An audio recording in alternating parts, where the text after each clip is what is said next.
Ideas അപ്പോൾ നമുക്കിന്നതാ ഈ ഒരു സൽവാർ ഡിസൈൻ ചെയ്യാം. അടിപൊളിയായിട്ട് നമുക്ക് സിമ്പിളായിട്ട് ചെയ്തെടുക്കാൻ പറ്റുന്ന ഡിസൈനാണ്. നമുക്കിതിന് വേണ്ടിയിട്ട് ത്രെഡ് വേണം. മെയിനായിട്ട് ത്രെഡാണ് വേണ്ടത്. അതിനുശേഷം നമുക്ക് വേണ്ടത് ബീഡ്സ് ആണ്. അപ്പോൾ കട്ട് ബീഡ്സ് ആണ് വേണ്ടത്. നമ്മൾ എടുക്കുന്ന മെറ്റീരിയലിൻ്റെ അതേ കളറല്ല, അതിൻ്റെ ഒന്നും ലൈറ്റ് കളറായിട്ടുള്ള ബീഡ്സ് എടുക്കുക, കട്ട് ബീഡ്സ്. എന്നിട്ട് ത്രെഡ് വെച്ചിട്ട് ഇങ്ങനെ നമുക്ക് ലേസി ഡേസി സ്റ്റിച്ചാണ് ചെയ്ത് കൊടുക്കേണ്ടത്. ഇപ്പോൾ ബിഗിനേഴ്സിനായാലും സിമ്പിളായിട്ട് ചെയ്തെടുക്കാൻ പറ്റുന്ന ഡിസൈനാണ്. യോക്ക് പോർഷനിലായിട്ടാണ്, അതായത് നെക്കിൻ്റെ അവിടെ നിന്ന് താഴത്തേക്കായിട്ടാണ് ഡിസൈൻ വരുന്നത്. അപ്പോൾ മെറ്റീരിയൽ ഞാനിവിടെ എടുത്തിരിക്കുന്നത് ജോർജറ്റിൻ്റെ മെറ്റീരിയലാണ്. പിന്നെ നീഡിൽ എടുത്തിരിക്കുന്നത് കുറച്ച് വലിയ നീഡിലാണ് കേട്ടോ. അതായത് നമ്മൾ കട്ടൻ റിബൺ വെച്ചിട്ട് എംബ്രോയ്ഡറി ചെയ്യുന്ന നീഡിലാണ് ഞാനിവിടെ എടുത്തിട്ടുള്ളത്. അപ്പോൾ നിങ്ങൾക്ക് നോർമൽ എംബ്രോയ്ഡറി നീഡിലാണെങ്കിലും എടുക്കാം, വേറെ കുഴപ്പമൊന്നുമില്ല.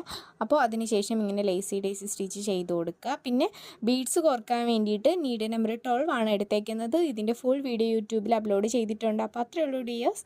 Thank you.